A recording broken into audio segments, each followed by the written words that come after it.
Hello, it's Paul from Mode 7 here, and today we're going to be taking a look at Tokyo 42. The first thing I'm going to show you is a multiplayer level. This is called Market. It was the very first level of the game that the developer Smack Games showed to us when we decided to publish the game. This is our very first published title, and it's really exciting to be showing you a bit more of it. So in multiplayer, what you do is try to blend in with the crowd, and then run around picking up weapons and ammo, and finally bursting out of cover and attacking your opponent. So you can change your skin to blend in with all those little guys wandering around there.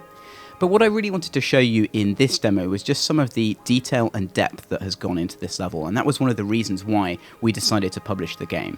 So I'm just going to get my sniper rifle out here, and this is what I'd be doing if I was playing multiplayer. I'd be trying to find my opponent in the crowd, but if I let a bullet fly, you can see the crowd sim kicks in and everyone starts running. All of those people are going to try and run and get on that taxi that's on the far left there. And just this really interesting coupling of crowd simulation stuff with these very handcrafted fine detail. Also, the excitement of being able to rotate a level like this when you think it's 2D was really awesome and compelling to me. So all of that together, when I saw it instantly, I kind of didn't mind what sort of game it was. Turns out it's a really interesting skill-based action game, certainly multiplayer. But I think the first 5 seconds of a visual impression that a game gives you are so important, and when we were looking for our very first thing to publish, that was pretty interesting. So here I'm just going to go down this lift, and I'm going to attempt quite a tricky jump across the bottom here. There are some really hard jumps and things in the game for higher skilled players, and if I can just get to... I wouldn't count myself among those. After a few tries you can get it though. So that's really useful for grabbing some secret ammo down here, and then you end up in this little bonsai garden at the bottom. So the way that the game is designed graphically, you can have these very sort of segmented small areas with loads of detail here. You can see the little window down there with the banner. There's all kinds of stuff like that going on in the levels. So that's the very first thing that the developers worked on, and after that we had them do some work on a single player prototype. Now if you've been to a show recently like PAX East or Rezzed in the UK or Insomnia, then you would have had the chance to play this, and some members of the press have had a look at this.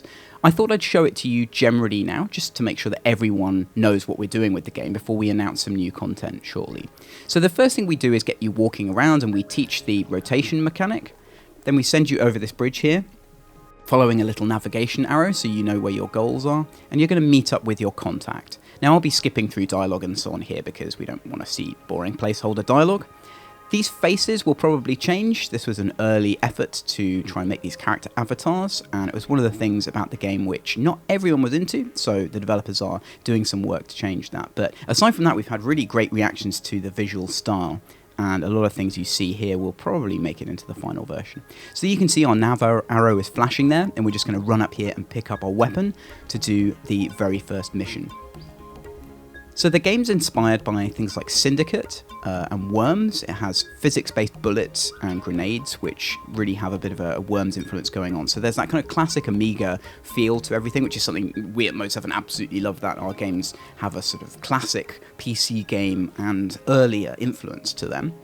But also the developers really love their modern AAA, so there's influence from Assassin's Creed, there's influence from things like Metal Gear Solid, and various other things that you'll see creeping in throughout. And one of the great things about this art style is it enables this kind of pastiche, but still remaining coherent within the look of the game. Maciek, who is the lead designer and the lead artist, he told me that he wanted almost a super saturation of content. That was kind of what he felt when he visited Japan, that it was an inherently postmodern place, and there was so much going on. He was being bombarded with all different kinds of visual styles and colours from all over the world in a single place, and that's what he wanted to capture with his vision of this sort of cute yet uneasy and deadly Tokyo. You can see the giant head there. There's some interesting stuff that happens with that. Bit of a secret that we showed in the trailer. So now we've done our first mission, what we've got to do is head over to the top of this building and get the sniper rifle. And this mission is primarily about teaching the jumping mechanics. This was one of the things that we worked with the developers on. Initially it was pretty hard to see where you were targeting your jumps.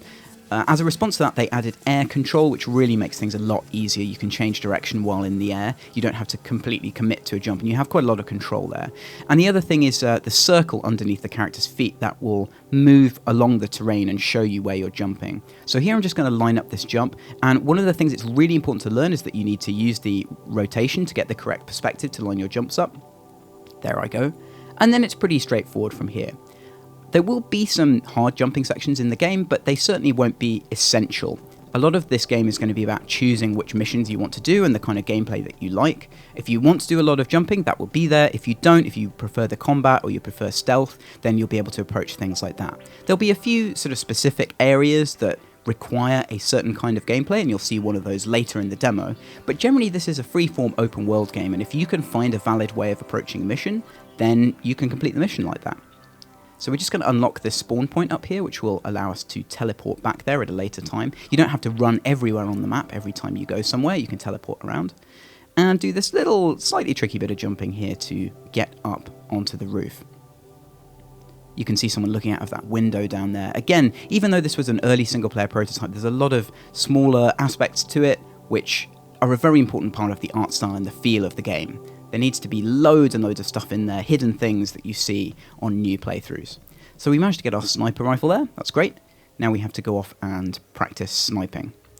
So we've got to head all the way over to the other side of the map. And one of the great things about the game is I can just fling myself off the building. If I think I can make the jump, I can fling myself off the building here and land right down in lower terrain, and that can be really useful for ambushing groups in combat, and also it's just fun, which is what we're all here for, right? Potentially. I remember having an argument with someone on Twitter that those bears there were influenced by Danganronpa. In fact, the developers hadn't seen Danganronpa by the time they made this, so great minds, I guess.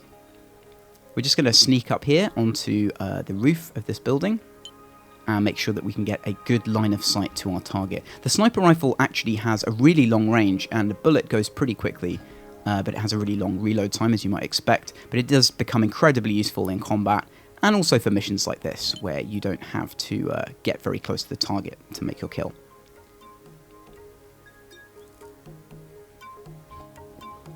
There we go, there's our target down there. And like a true professional, I'm going to line up my shot and try and get it in one.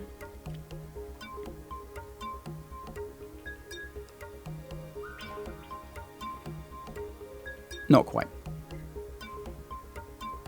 Okay, there we go. So these early missions are really tutorial missions. We didn't want them to be too hard, just to introduce different parts of the game.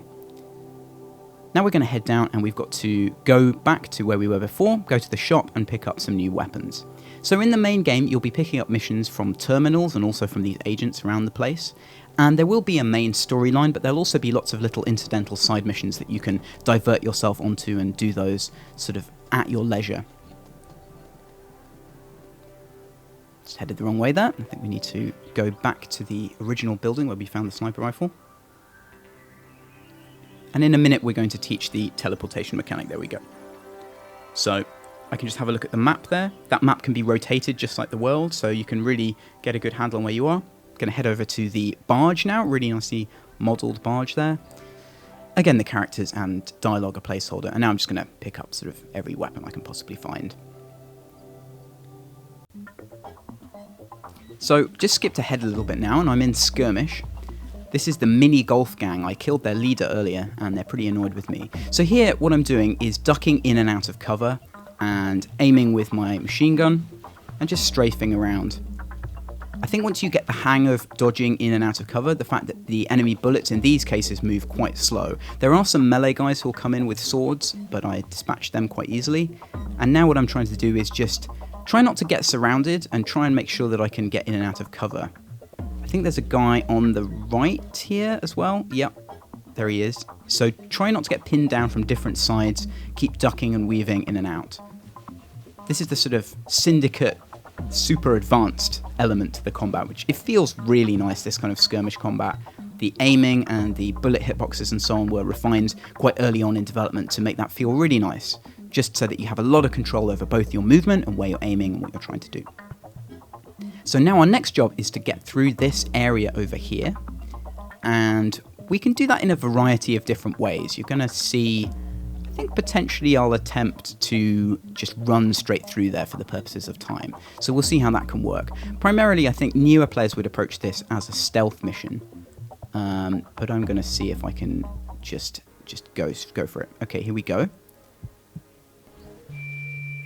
So I got spotted there, and the guards are going to run around and try and attack me. But as I have done this a couple of times before, I know there's a route that I can take just over here, which makes it quite difficult for them. Okay. Didn't want to get held up there. Let's see if I can land on this rooftop. Alright, now I'm going to try and bullet hell it.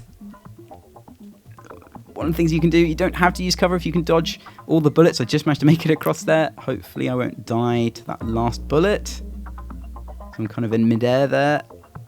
Made it. Okay. So now we're at the temple. This is a very sort of defined stealth mission. I can't actually approach this violently currently.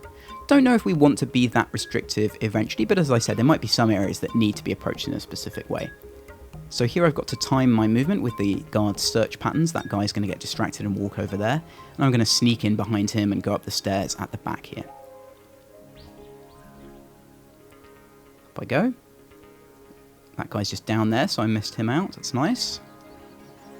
And we'll pop up here. So I've seen some of the new content that's going to be going into the game, and it's really exciting. There's a lot of bespoke, specific buildings like this. There's some quite big buildings that we'll be showing soon. One of the things that we will be doing is another video, which will be an interview with the developers. We're going to show them demonstrating some new content to us for the very first time in a meeting, so you get to see what that process is like. And we'll talk to them about their motivations for making the games. This comes out of many years of playing games together. The developers are brothers, and they sort of put their heart and soul and all of their gaming background and history into this project. And I really think that shows. That's one of the reasons I wanted to make this video, just to show you where we're at and explain to you why I want to keep talking about this game. I think it's going to be really exciting when it has full content in and it's fully polished. So Tokyo 42 should be out early 2017. Thanks very much for watching, and I'll see you soon.